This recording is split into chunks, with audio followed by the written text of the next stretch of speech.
Hello. Uh, is this thing on? Um, Welcome to story time, I guess. Yeah. Case number 001. Um, the woman whose woes flew too close to the sun. Character: Rebecca and Norway. The man, Norway Stinson. Yes, that's his name. In any case, she stood at the edge of the function, dripping in hollow sweats of anguished depression. Her mind wandered and wavered, but it never stood still to enjoy said function. Rebecca stood on the edge of socialism. She stood on the edge of connectivity. She stood on the edge of what it meant to be young, to be human and be young, to enjoy her mind was lost, regrettably, of course. Then in came Norway. You see, now Norway was dashing. He was strong, belligerent, true, but he looked it. He looked strong. He appeared as though nothing could touch him nor his mental sanctuary. Or was it isolation? Either way, Norway walked towards Rebecca, the sea of people parting as if this Moses knew his purpose, and his purpose was to go to her. Was her purpose to wait for him? I do wonder. In any case, Norway treaded, almost skipping lifelessly past the crowd, momentarily greeting faces that he had come to know. A woman that he met 2 weeks ago at another function.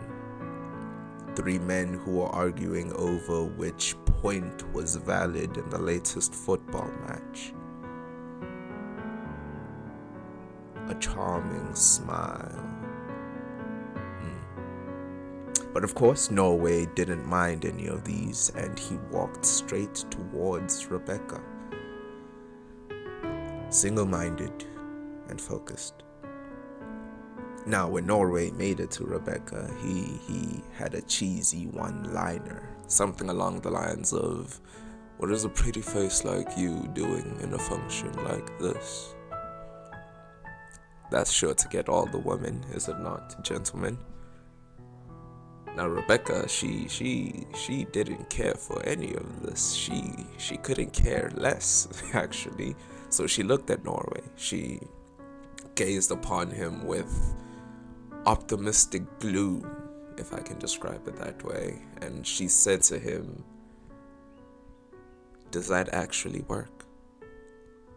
To which Norway replied, "No, not really, but it was worth a shot, madam." Inferring for her name, of course. A name that she would not give up so easily. But what she would give up at this function was her privilege to getting her own drink.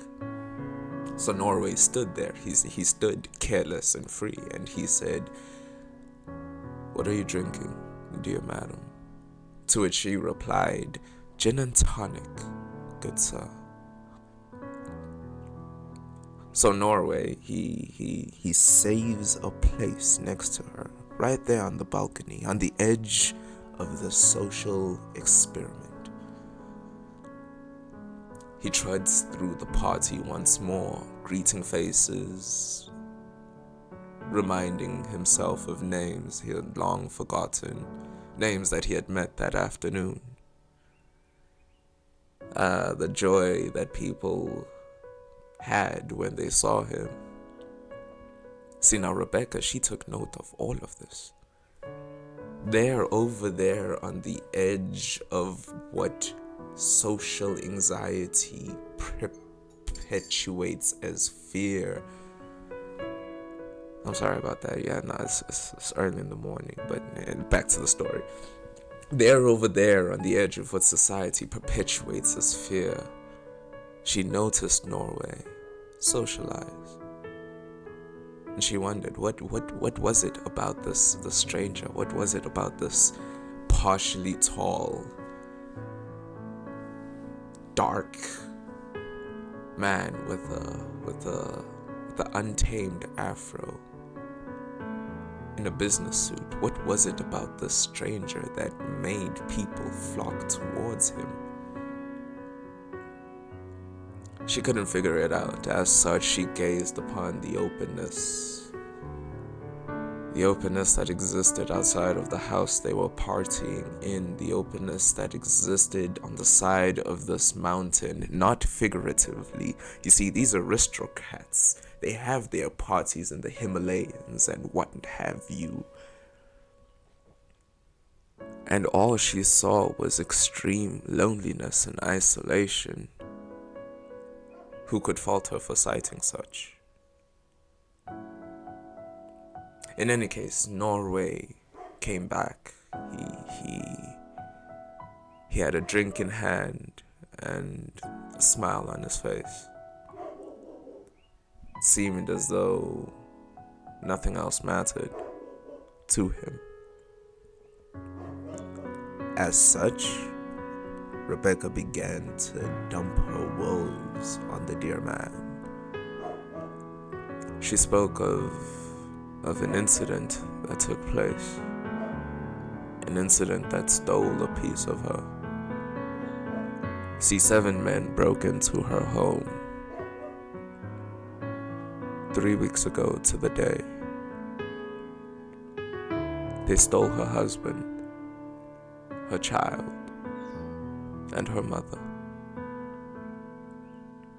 Ah, her woes. They fell as drunk lips fall on a man unaware. The tragedy that Norway saw in Rebecca's eyes was unbecoming, yet steadfast. You see, after he saw this tragedy, Norway realized, fuck this. He understood. He felt sorry. Pity and sympathy erupted from his core, but why? Why? Because you have been through hell and back. Should this man now stand there and help you relive it? Why should he bear strength for the strength that you have borne?